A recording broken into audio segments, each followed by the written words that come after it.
Thank you for joining us this week on Freedom and Prosperity Radio, the weekly radio news magazine presented by the Virginia Institute for Public Policy. My name is Joe Thomas. Thank you for tuning in, and you can find previous episodes of our program online at tertiumquids.org. You can also read about our Tuesday morning group coalition meetings. Now, this week has been very busy in the Virginia General Assembly as they gathered in special session.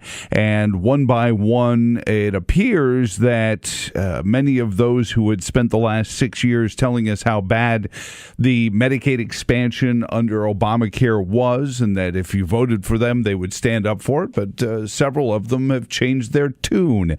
And this week, I want to examine a little bit of what comes next rather than perhaps relitigating what went on. Nina Schaefer, research fellow at the Heritage Foundation in the realm of healthcare, is on with us. Nina, thank you for taking some time out this week. How are you doing?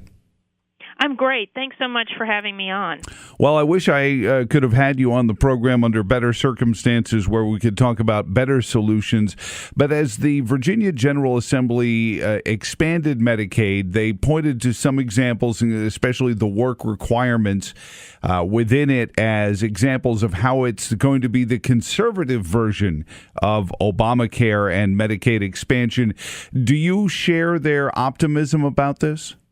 No, not at all. And actually, I'm very disappointed in what transpired. I think, as in many states, I think the promise of immediate gratification overtook long-term fiscal prudence and prudence for the program as a whole. This issue over Medicaid is not going to be resolved by doing a Medicaid expansion. And I think what the state needs to realize, and the citizens, is the impact in the pitting of Medicaid against Medicaid, meaning Medicaid expansion populations against the traditional populations, or Medicaid against education funding, or Medicaid against transportation funding, or criminal justice. The list goes on and on. By doing this Medicaid expansion, I think the fight over the state budget and the direction and the priorities of the state are going to continue. This certainly did not solve it at all. And we've seen some of this manifest in some of the 36 other states that had already at some point or another during the tenure of Obamacare done a Medicaid expansion, haven't we? We sure have. And you just look recently at the news. I haven't dove into it deep, but look at the teacher protests that are happening across the country. That shows that budgets are tight across the state, and some of these are in states that expanded Medicaid. What I would argue is even the proposition of adding a work requirement. Certainly, adding a work requirement is a worthwhile endeavor. However, it is not the level of reform that the Medicaid program is desperately in need for. And until the program gets a real refocus and an overhaul over what are the obligations of the state moving forward, I think that these battles over not only between education and Medicaid, but even between the Medicaid program itself, who is going to be a priority? The expansion population that are getting funded at 90% federal rates, or the disabled population who are at traditional matching rates? You're creating all sorts of, I think, bad incentives for the Medicaid program moving forward, and I think we need to return to looking at more fundamental reform of Medicaid, rethinking what is the core mission of Medicaid, and staying focused on that rather than saying, let's just add more people on the program and layer over the already obligations that we have. Now, years and years ago, there was an argument to be made that Medicaid operated more efficiently than a lot of insurance bureaucracies did, and I will never be one to speak in favor of bureaucratic and regulated insurance monopolies over health care either. I believe that is, in a lot of ways, the way we got here. But we've also seen, as these states have sort of been the petri dish of socialism and expanded Medicaid, that efficiency has not penciled out as you've expanded the number of people on it. We're about to add 400,000 more people, and we're going to watch our efficiency rates go right through the floor, it seems. Well, and a lot of the tools that the states have at their disposal are things that will actually impact access and the care that people that are on the Medicaid program even today might suffer from. So right now the states can cut reimbursement rates. They might jack up a provider tax, provided, let's say they don't have enough money. So what's the next step? Well, we'll just add more to the provider tax. These are the things that rarely really get followed as these expansions come to fruition.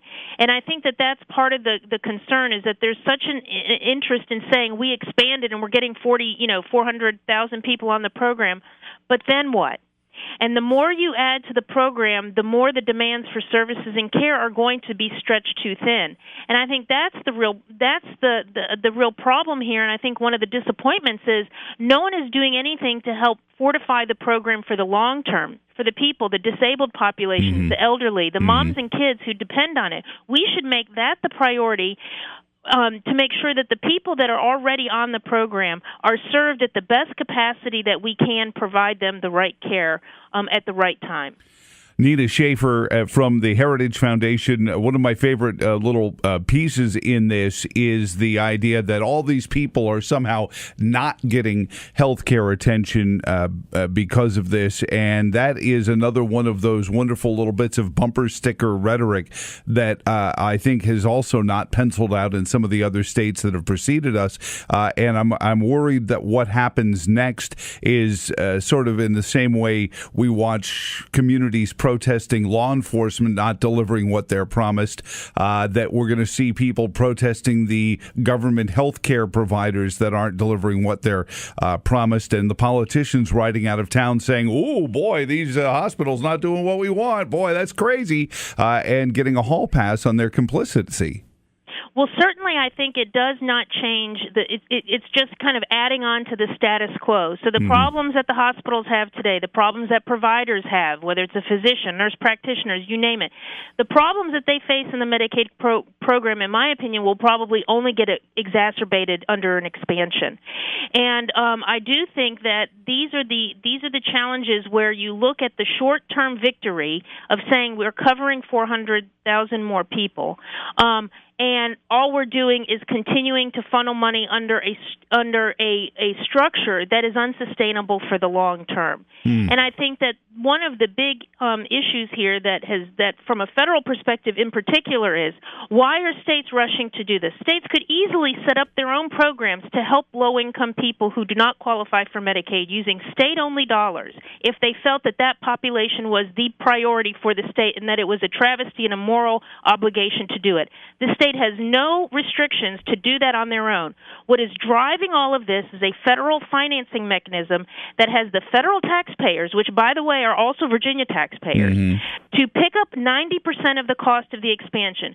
This is more driven by the federal dollars that are flowing into the states, or the opportunity to leverage additional federal dollars.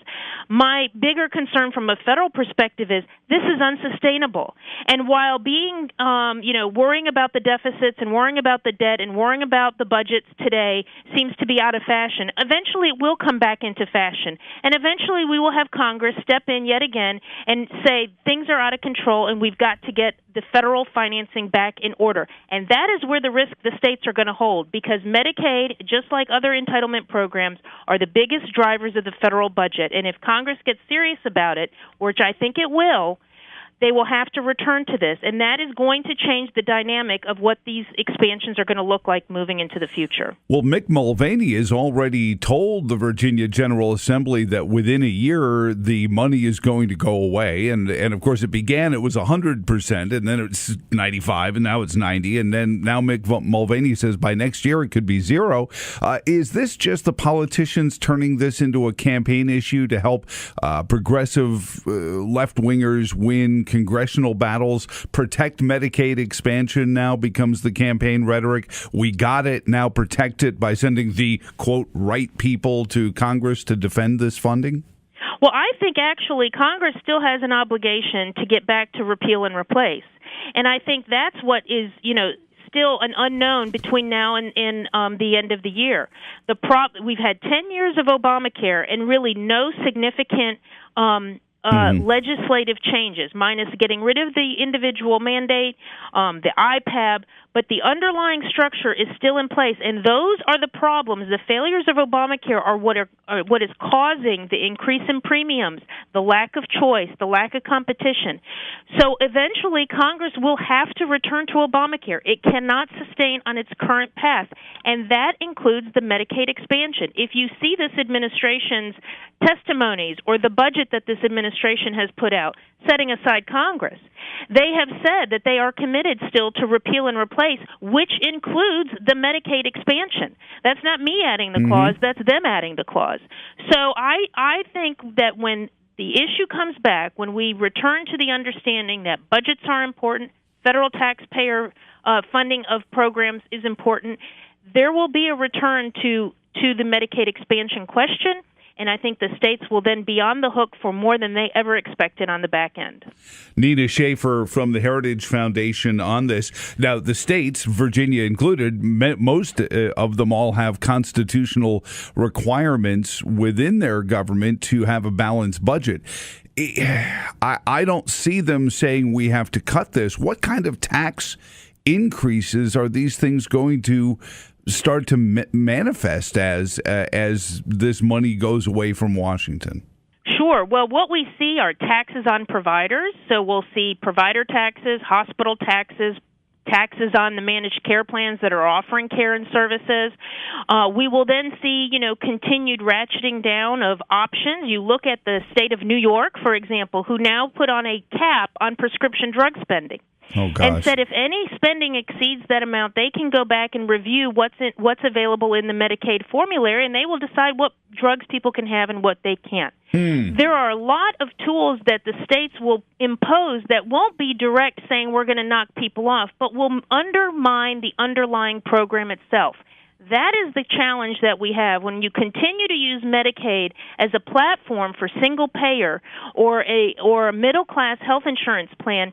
We're losing focus of what its real intent is, which is a safety net. And there are many people on the program today who probably wish they had better access to care and services, better access to specialists, pediatric specialists, better access to different kinds of services versus nursing home institutionalization.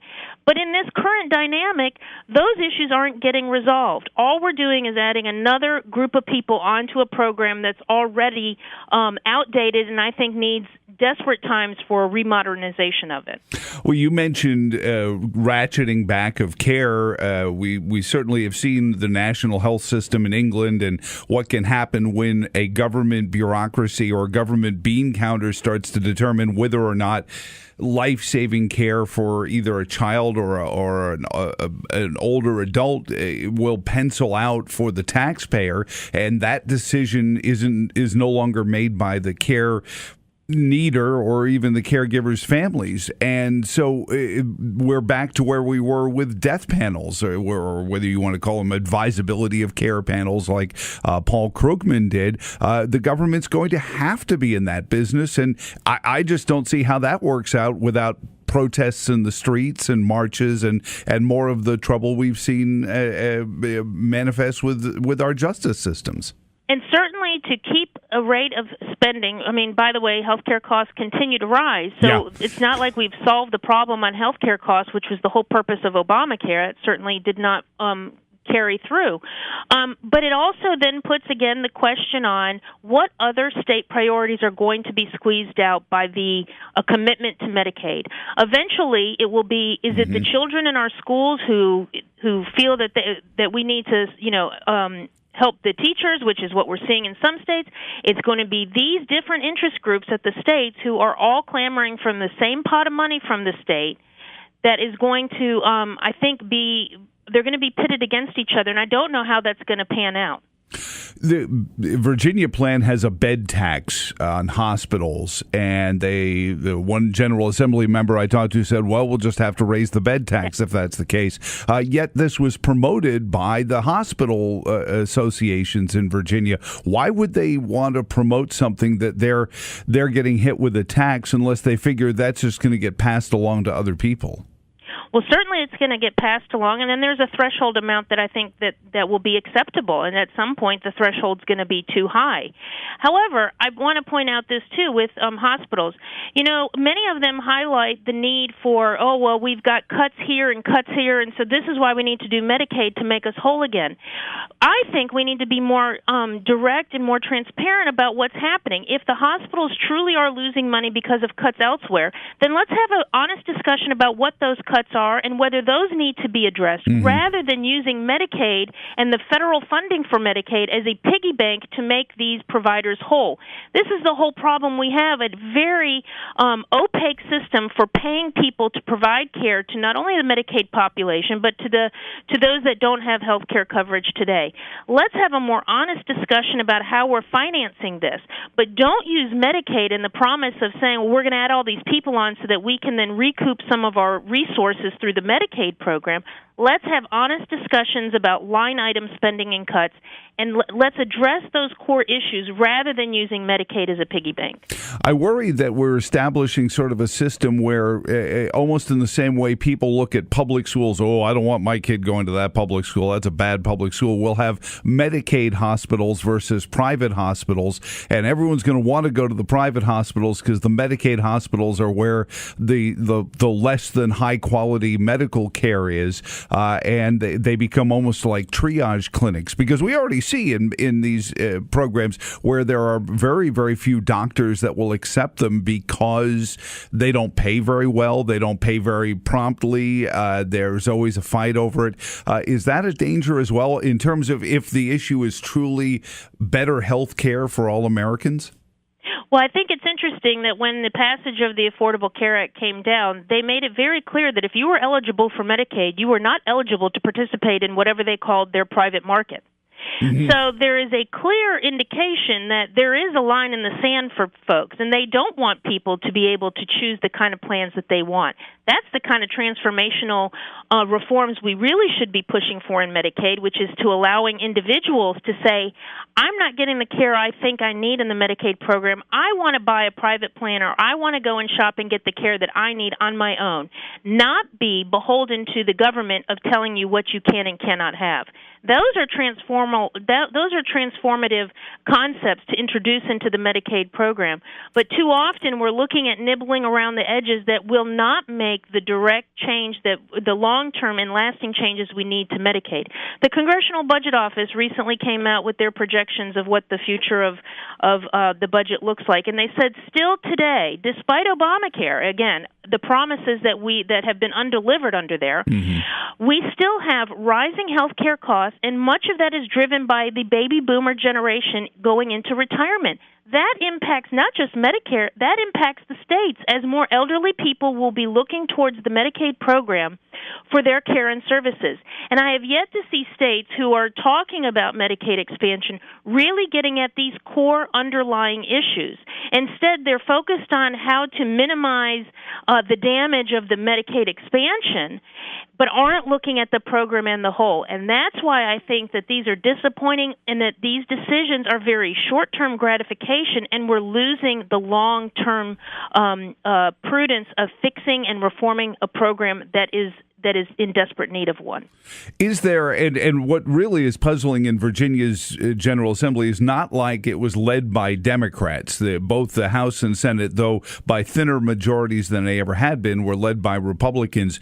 Is there a sense that some of these members of the GOP are looking at this and saying, well, if the Trump administration tries to cut out the money, I've been looking for a reason to campaign against Donald Trump because I was one of those never-Trumpers? I know you're not a political expert, you're the healthcare expert, but I worry that that's driven some of this, that again, it's not about the patient or the doctor, it's about politics and something I can make some hay on in a year or two when the president tries to cut this funding.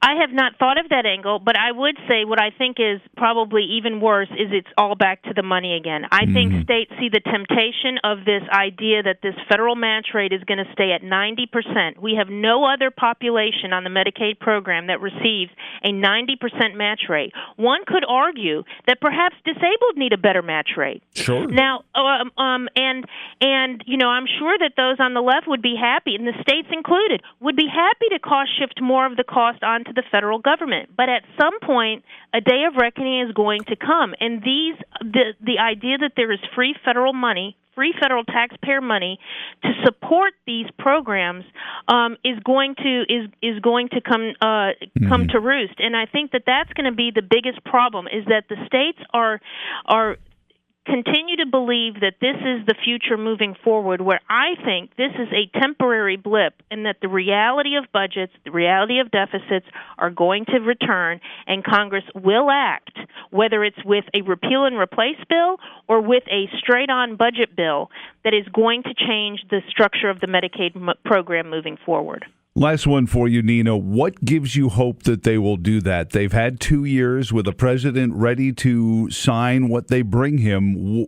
Where did that zeal go? Is it truly what Rand Paul says, is that many of his fellows are conservative when they're in the minority, but not so much when they're in the majority? Or have we just not seen the right one yet?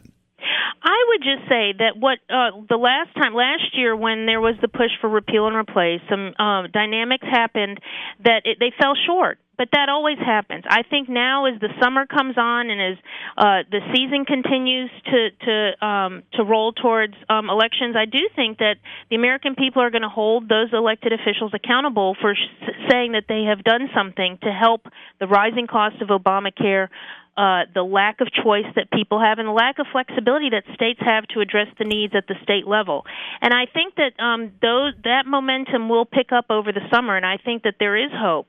That there should be hope that change will happen this year. Certainly, we're continuing to press to say we need to return to this. And I don't think that even if it didn't happen this year, certainly it will come back, because we cannot sustain a Medicaid program at the rate that it is running today. Nina Schaefer, healthcare researcher and research fellow at the Heritage Foundation, heritage.org. Read their stuff in the Daily Signal as well. Nina, thank you so much for joining us this week on Freedom and Prosperity Radio. I know it was a little short notice, but we needed to find out what the Virginia General Assembly was going to do before we got together with you, and I do appreciate it. Well, thanks so much for having me. Thank you. And when we come back, one of the other big stories this week is the congressman that brought forth the discharge petition to bring the straight repeal and replace of Obamacare to the floor for a straight up and down vote has been thrown under the bus by the GOP leadership, outed in Politico, and has left his re-election campaign in a lurch in the 5th Congressional District of Virginia. The story of Tom Garrett and what comes next in the 5th Congressional GOP, next on Freedom and Prosperity Radio. A Monday warrior, mean strike. Today's Tom Sawyer, mean pride. This is because life is about priorities and values, and for the most part, I am proud of mine. But there's one area where I haven't been honest. The tragedy is that any person, Republican, Democrat, or Independent, who's known me for any period of time and has any integrity, knows two things. I am a good man, and I'm an alcoholic. And with that, he announced that he would not be seeking re-election in the 5th Congressional District in order to focus on his family and fighting to the point where he can say he is winning the battle over alcoholism as we all fight our own weaknesses. How are we going to come up with that nominee? The Republican Party of the 5th Congressional District met last night by conference call. And to take us inside of that exclusive is Ed Yensho, chair of the Greene County Republican Committee. And Ed, first and foremost, kudos from many who were at the 6th District convention. You and Doc Troxel got high marks from some fairly critical members of my audience. They said, they handled it great. So good job on what could have been something that would have made circular firing squads seem sane. So good job on that. And how are you doing this morning, sir? Good morning, Joe. Thank you. I'm well and wearing too many hats regarding the whole political arena. But anyway, thank you for the compliment on the 6th. There was a lot of interesting lead up to that event. And we in the 5th District decided that we wanted to help our neighbors and arranged to have help from all around the state come in and bring a semblance of neutrality to that event. Well, I know there's a lot of folks in my audience that immediately apply the aluminum foil to any issue like this, and they said, they handled it great, so that was good. Hey, I want to make this a little bit of a parable about folks who say, unit chair isn't an important race, or I didn't go to the meeting where we picked the unit chair, or da-da-da-da-da, and, we all look at the Senate race or a presidential race or a congressional race even and say, that's a big, and here we are, where the unit chairs are going to choose who the Republican nominee is. And for all the folks who say unit chair races aren't important, surprise! So good to hear from you. So what is the decision of the 5th District GOP? What is the process for picking the person to take Tom Garrett's place? And again, I remind everyone, say a little silent prayer for Tom in his battle with alcoholism. Yeah. But what is the process? The process is going to be voting by the committee members, which is a total of 37 people. So the majority would be 19, meaning that it'll take 19 votes to choose the nominee. This will occur this Saturday. We don't have a venue arranged yet as of 10:30 last night. But this Saturday, this morning. Okay, so in 4 days. Yes, correct. Yep. Oh. The state party plan and the Board of Elections say that we must secure a nominee promptly, undefined word. And the majority felt, that we needed to move on it as fast as possible. And the vote was 19-14. We had actually a good call in. We had 35 of the 37 members called in, 2 dropped off by the time the call ended, so we ended up with 33 people on the call. It was a great call. All right, so this Saturday, somewhere, the unit chairs are going to all get together like a meeting of the 5 families. I'm sorry, I'm kidding. Yeah, right. But you guys are all going to get together, and will the candidates then come there and make presentations to you at the meeting, or will that have to happen? They will each be given a certain amount of time to speak. And I think we decided on about 3 minutes, but that's going to be a floating number pending approval of the rules that we developed over the last 2 days.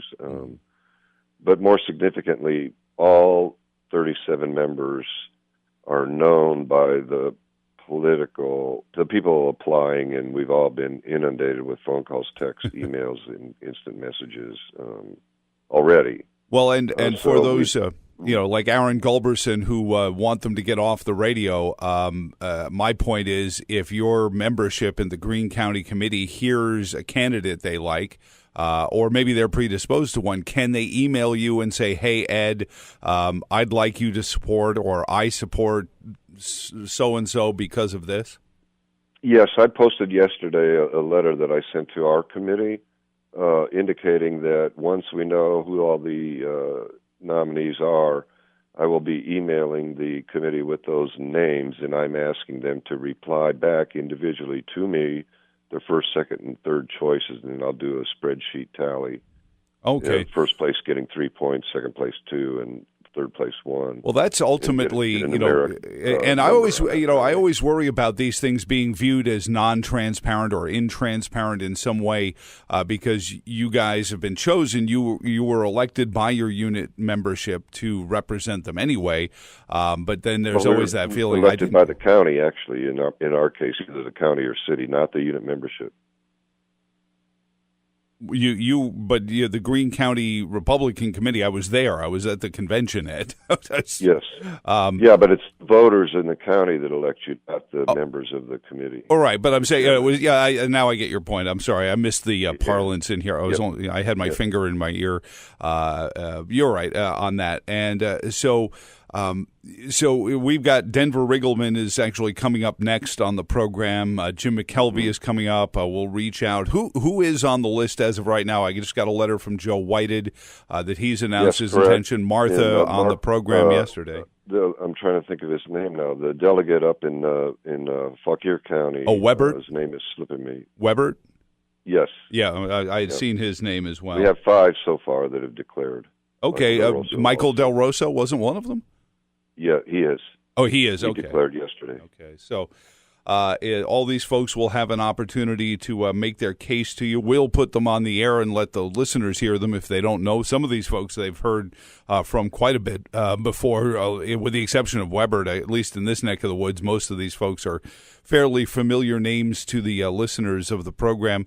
Wow, quick turnaround, Ed. Let us know. We'll keep our ears to it to find out where the location of this meet and greet is going to be, and we'll make sure that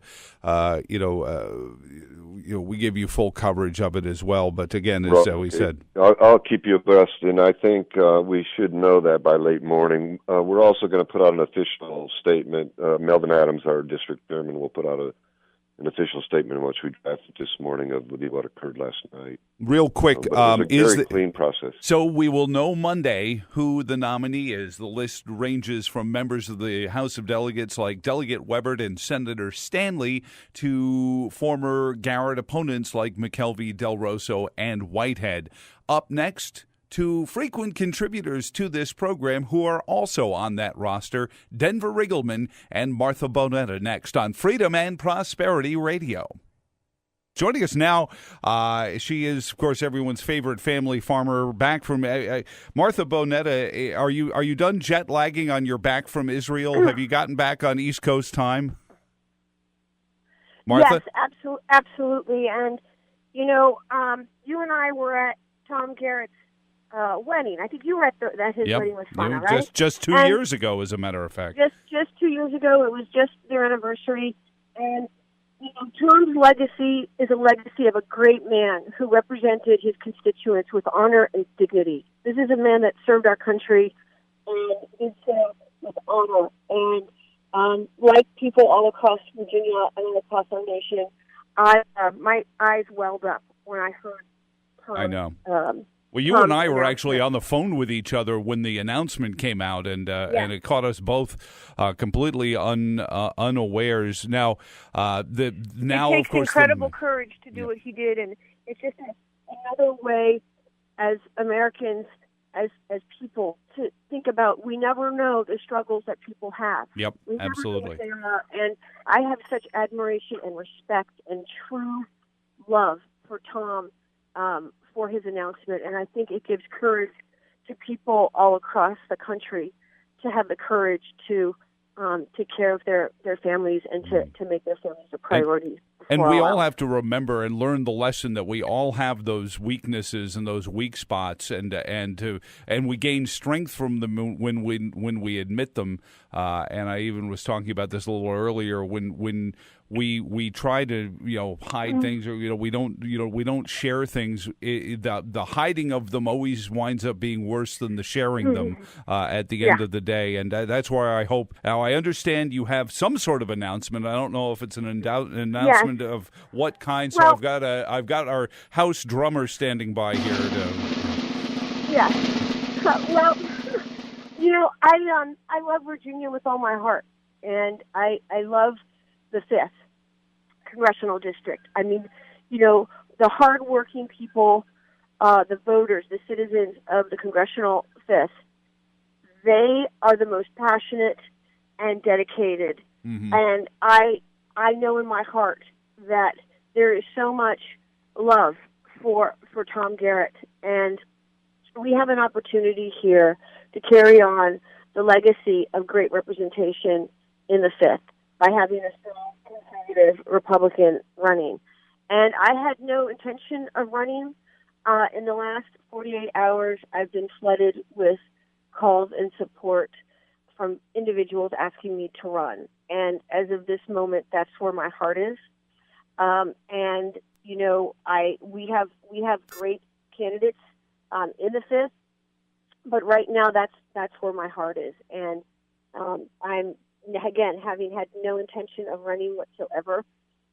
You know, this is going to be a very quick decision that's going to be made by the 34 chairmen in the 5th, and then it's going to be off to the races.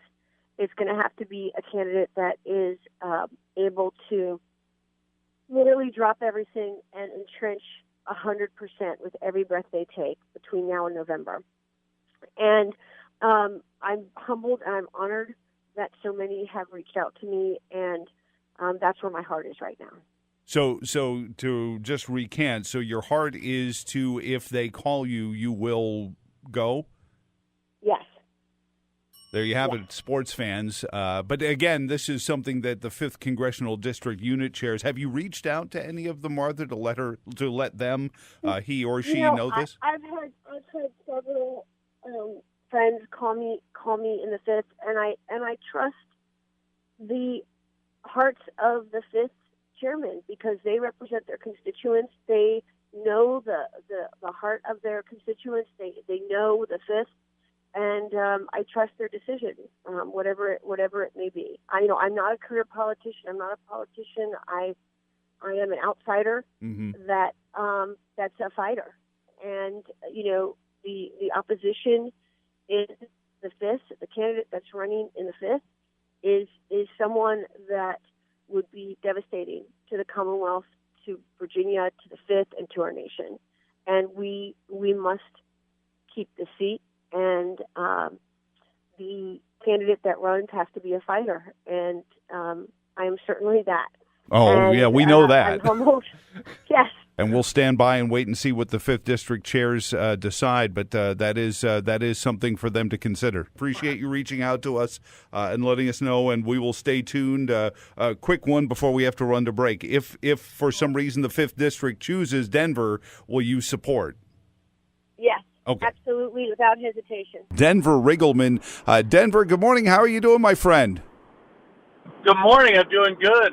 Just relaxing in my vehicle this morning. So it's fantastic. You know, this is that kind of, boy, I could use a little shot of your fine product on a morning like this. It's a soft morning, as we say in the Highlands. So, Well, first of all, I thank you for having me, Joe. Second, I did some media stuff yesterday, and I didn't know I was pronouncing Leslie's name wrong all day. I feel real bad about that. And number two, it's been sort of interesting because everybody said, owning a distillery and the way that this went down, I've actually been hit pretty hard about owning a distillery. It's been surprising to me. Well, it's been an interesting few days. I would argue and I get into a lot of trouble in conservative circles because I won't blame the opioids any more than I'll blame the firearms, and nor would I imagine that upon further review somebody could blame the existence of alcohol for alcoholism. I mean, these are human things that we all go through, and as I said with Ed earlier, is that we all, as we discuss this, should send out little, even if they're just silent affirmations and prayers to Tom Garrett as he fights something. I mean, I have an addictive personality myself, and I know there are things that I am addicted to, and so far they haven't been self-destructive. I'm sure at some point my wife would like to stop having to buy peanut butter, but that said, we have them, so I don't think anyone should crack back at you for that. But I tell you something, the name Denver Riggleman brings all the boys to the yard. I've got a lot of folks on my social media platform